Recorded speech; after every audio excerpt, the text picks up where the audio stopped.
Getting to the final stages of getting this 180 powered Toyota MRS on the road, and I'm now probably doing the biggest single handling improvement you can make on these, which is uprating the anti-roll bars. Honestly, it's more important than the shocks and springs, unlike most cars where that would come after. On these it really makes the world of difference, because to be honest, the standard shocks and springs aren't a bad, well, they're not bad, they're quite a good match, but the anti-roll bars are pathetic. So basically what I'm doing is replacing the stock ones with white line adjustable ones. As you can probably see, they're significantly bigger, especially the rear. That's the rear. The standard rear is like a twig. For the rear we're talking 14mm standard, and the uprated one is 18mm, which as a percentage is quite a lot. For the front, this is 22. This, to me, when I measured it, measures 20, but in all honesty I'm not sure if it really is, because A, from my eyes it looks smaller, and B, when the paint and the rust and everything's making it bubble up, it makes it bigger than it really is. But either way, you can see it's noticeably bigger. Probably as important or more important than the fact they're just thicker, these are adjustable. So they're two-way adjustable on the front, 4 different settings on the back. Probably because I'm in stock shocks and only mildly uprated springs, I probably have these set on stiffest. I've done this once before on one of my Mercedes C230 compressors. The first one had the red one, which they used on track, on drifting and road use. And with like mildly uprated suspension, it wasn't coilovers, it was some relatively soft Bilsteins, but uprated anti-roll bars as well. It was one of the best riding and handling cars I had, well, I ever had. So I'm hoping this will be similar. I mean, Thomas's car runs the same sort of setup. He's running standard shocks and springs and uprated anti-roll bars, and his car feels great. So yeah, I'm taking a leaf out of his book because, well, again, it's from experience. I've driven that, it feels brilliant. That's the kind of ride that I would like and the handling that I would like. So I'm hoping this will give me that. I'm going to fit new end links because they're pretty shabby. Wow, the front ones came off, but they look terrible. The rear ones, the bolts were just spinning, so I just cut them in the end. So fuck this shit. So I'm going to buy new end links before I fit them. Now I'm going to take the shocks off so I can put them springs in. Well, after I check the shocks are in good condition. I think they are, they look good, but I want to give them a once over before I fit the teen springs. And hopefully these come off as easy as this does. I whip the shocks and springs off. Again, very easy to be honest on these cars. Literally 2 bolts at the bottom, 3 at the top. But now they're off the car and I see them all together, I'm going to get some new ones. These are just, nah. This one here, the Saks one, looks very fresh. It's been put on recently, very recently. Unfortunately, the other 3 have not. This clearly isn't a Saks one. Well, it doesn't seem to be. It's not identical. Like if you look at the metal collar there, they're different. So it's not a matching pair, even though they would be, you know, meant to be the same to OE specs. That means fuck all, does it really? So a non-matching pair is dodgy, really. And these 2, which are the fronts, nah. I mean, the dust boots on these are literally, they're gone. They are non-existent. When I first got the car, they were all falling off and I just pulled them off. This dust boot on this one is fucked as well. It's still on, but it's split and it's terrible. That one's great because it's practically new.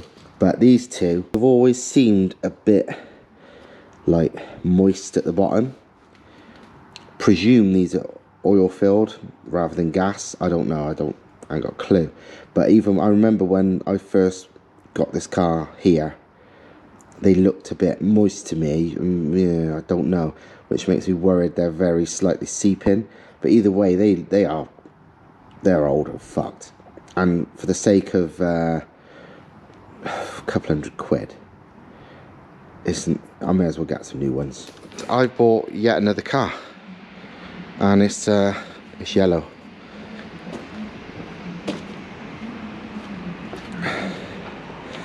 Another MR2. This one is gonna be my daily for a little while, because while I've got the big truck van thing, the Hyundai Terracan, which is amazing for carrying shit, it's a 2-ton 3-litre fucking thing. It's really bad on fuel. Like, it's, even though it's a diesel, at best I can manage is about 25 to the gallon. It seems to do 20, 25. It's not good. So while it's amazing for carrying stuff, that's about as far as it goes. So yeah, I've got this, which is yellow MR2, which is a bit rough around the edges, but mechanically it's fucking good. It really drives lovely. I need to clean it up. It's got like a very recent hood, so it's absolutely mint, because nearly all of the hoods on these are knackered. But look, this is like a fresh hood. It's done like a couple of years ago.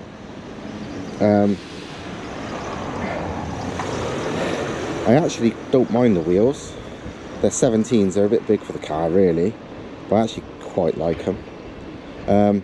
It's got the worst steering wheel known to man. Check this out. How do I knock it? I can't even remember which way. Check that steering wheel out. That's the worst thing in the world. Well, I will take that off and fit something else.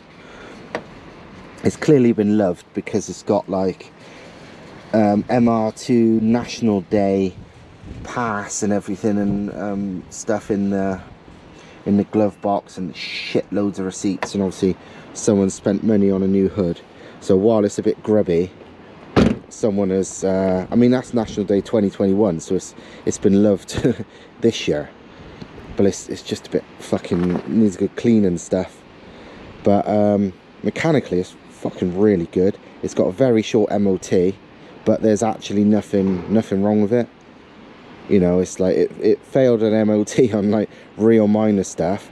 I've bought it, and those things are sorted now, literally like no money to sort. And so it's gonna have a new MOT, probably I'll do it a couple of days, and then I'm gonna start using it as a daily, I think. Yeah, I'm gonna change that steering wheel, put the spare driver's seat out of my silver MR2 in this, because this driver's seat's a bit knackered and has got some awful yellow and black cover on it, which I'm sure the owner liked, because the rest of it's yellow and black, but it looks like shit to me. I need to polish up the boot lid, because there's some weird, I don't know, lacquer peel or something, and it just needs a bit of a, it's got little marks, you know, it's just, it needs a good fucking wash and clean. But generally as a daily, fucking happy days. Because these drive, thing is, right, you, like with Thomas is daily in this now. This is the one that I bought a month or so ago. We bought it as like a cheap sort of a test mobile. Like, it was going to be just to trial fit engines and this, that, the other. But they drive so nice and so much fun when you can drive them properly, that Thomas has been daily in this now. He's got like the A6 with like full leather Recaros, heated and all that shit, you know, V6 four-wheel drive, air ride, you know, cool. But this is that much fun that he drives this. And it's the same with this. I wasn't planning to daily this really, and then I drove it like literally the other day for 10 minutes, well, 2 minutes probably, and it's like, it reminded me again how much fucking fun it is. So yeah, this will be my new daily once I chuck an MOT on it on Tuesday probably, so a few days away. But yeah, it's great. It runs and drives. I'm not sure if I'll change the wheels to some spare standard ones I've got, or leave these on there. I quite like them, but they are a bit big, especially with standard ride height, because they're 17s.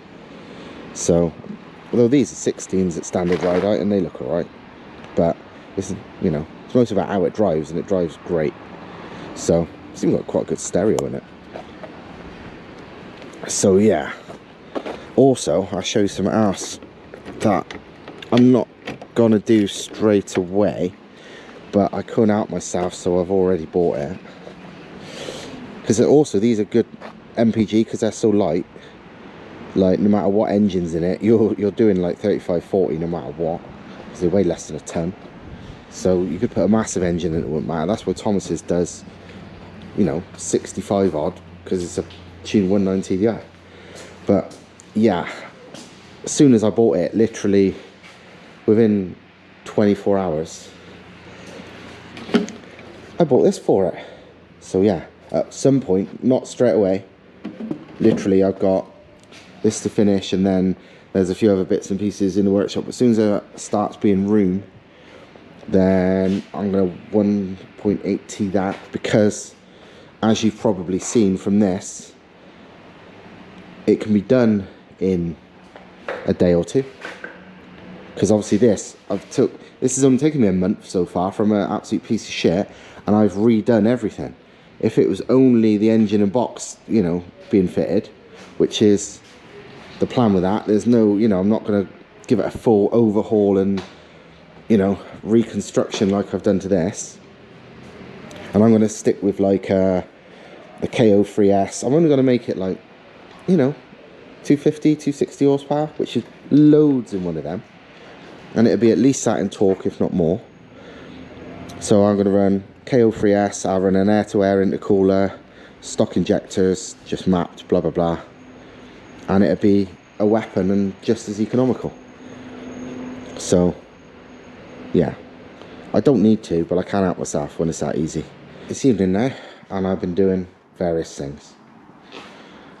First thing I did was fucked off that god-awful steering wheel like that MR2. It is literally like, this is solid plastic. This shit is like the most hard fucking fake leather shite I've ever seen. It's absolutely fucking terrible. But I've put in the Sparco wheel that used to be in my Volvo. So that thing is gone. What the fuck am I going to do with this? I don't know. I've had a couple of people already say, oh, that, you know, I want it. It's like, fuck off. Somebody said they wanted it to put in their like max power style 106. It's like, I don't really want to encourage people to build fucking god awful things like that. So it's like giving a gun to somebody else to commit a different crime.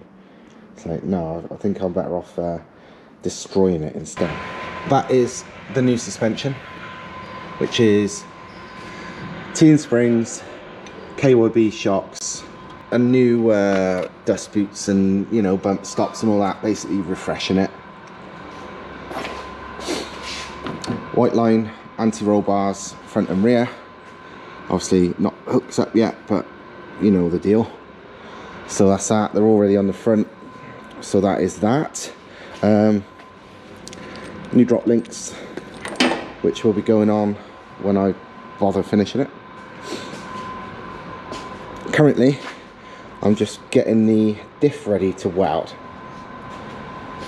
So I've cleaned it all out. On these, it's funny, there's a weird plastic cage around the spider gears. All the cage is there for is to, seemingly at least, to hold the spider gears in, like when you're taking it apart.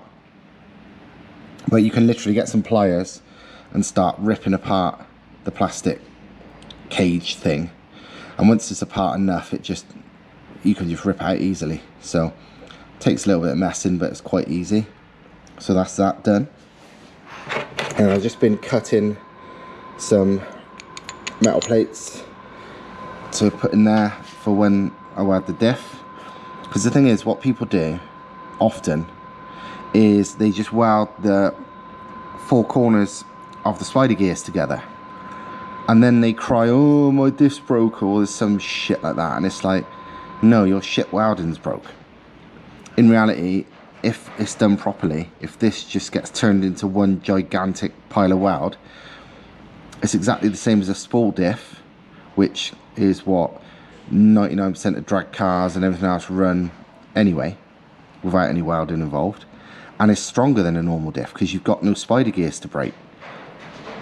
It used to be a not fairly common, but for the people in the know, it used to be a thing to do on Cosworths. Like the standard rear diff isn't particularly strong, but what was always breaking was the spider gears.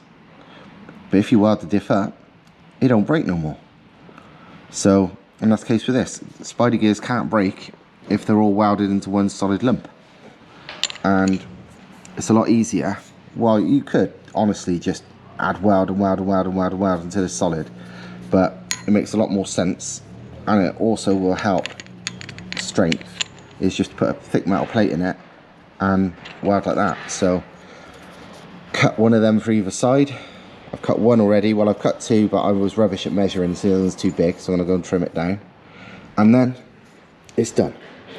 So that's that. There's a shitload more to do, but I thought if I don't show you this now, you're gonna miss it, because it'll all be back together.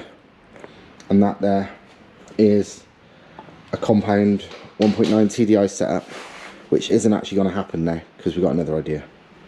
This is a great idea, but then I come up with a different one which probably isn't as good technically, but it's a fuckload easier. So I think Thomas is going to do that now. This will probably make a comeback one day. This is mental, but time, you know, time and effort is a big part of things, and this is a hell of a lot of work.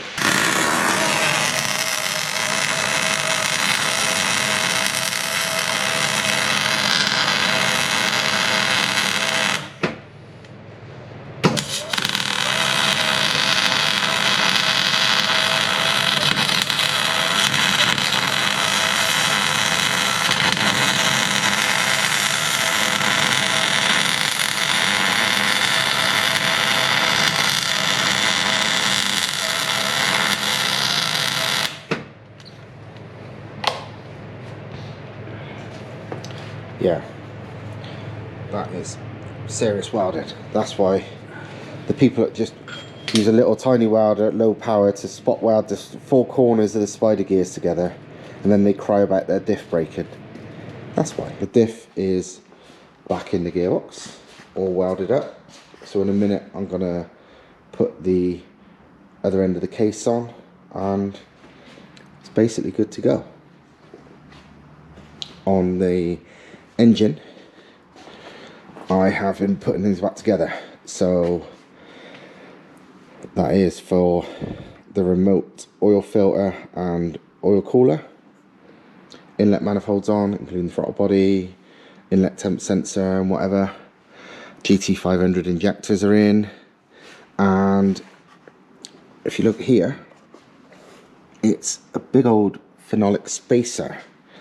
And what they are, if you don't know, is a spacer plate that prevents heat soak from, well, one thing to the next, but in this case, from the engine to the inlet manifold, which is a good thing for performance.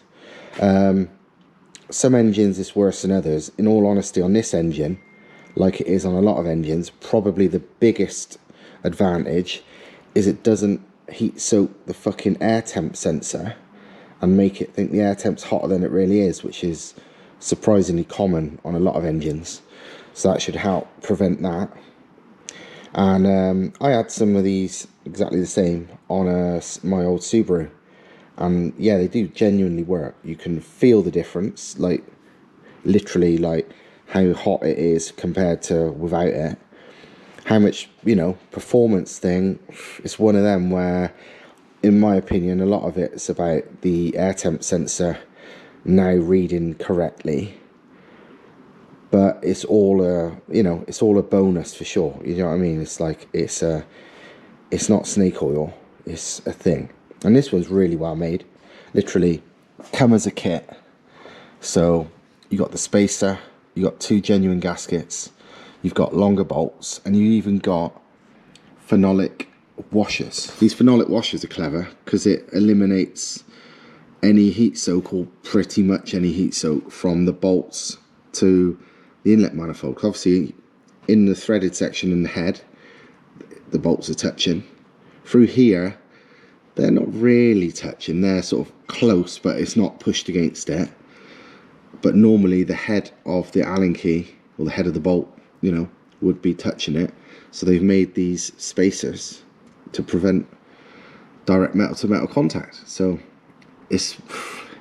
it's another one of those things where the difference is probably absolutely tiny, but if they're offering it, it's a bloody clever little addition. These spacers, they do them in various thicknesses as well. This is probably the thickest one, but on my car it doesn't look like it's going to be an issue, as in, you know, colliding with anything. So it's worth having it. It's from a company called Turn 1 Performance, and they're not even much money. They're like I think it was 60 quid. Yeah, 60 quid all in, and they do them for loads of engines, mostly Volkswagen, Audi stuff, but they do Subaru, Vauxhall, all sorts, loads of different vehicles. So yeah, it's what's the name? Yeah, turn1performance.co.uk. And it's like, for the sake of like 50 odd quid. I mean, this one was 50 odd quid. I think it was 60 all in. I don't know, it was 50, 60 quid. I can't remember how much. It wasn't much at all. But that includes 2 brand new genuine L-ring gaskets, the spacer, the washers, everything. It's like, when you're going to be spending probably 12 quid on a genuine gasket anyway, you may as well bloody get one. For the sake of like hardly any money. It's 50 quid. It's one of the few mods that's like real cheap that actually would do something. Right, a fair few hours have passed since the last bit of this video, and I've not filmed anything because basically I'm rushing to get this engine back in and ready to run for 2 days away. Basically tomorrow is my last day I would like to have to get this engine all ready and finished and back in. So yeah, I've not filmed much just because, you know, number one is working on the cars. Me filming shit to show you is just a bonus. But all the engine bay is lovely now. I've repainted the arms and shit. All up in the arches, because I obviously did the fronts ages ago, but everything's, you know, very clean and tidy now. But most things I've been doing is on the engine, which, as you can hopefully see, is looking pretty complete and pretty good. It's not complete, but it's fucking getting there.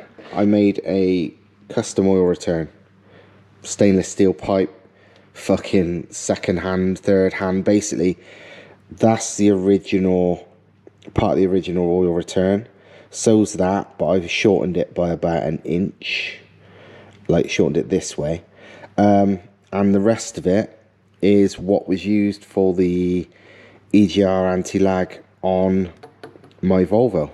That was some of the pipe work, but it was just the right size, so I cut it in the right places and angled it in the right places, and yeah, it's good because it nice, you know, vertical straight shots, so good for flow, but most of all keeps well away from the drive shaft, because obviously the oil return goes quite close to the drive shaft on these, but I've given it a lot of room.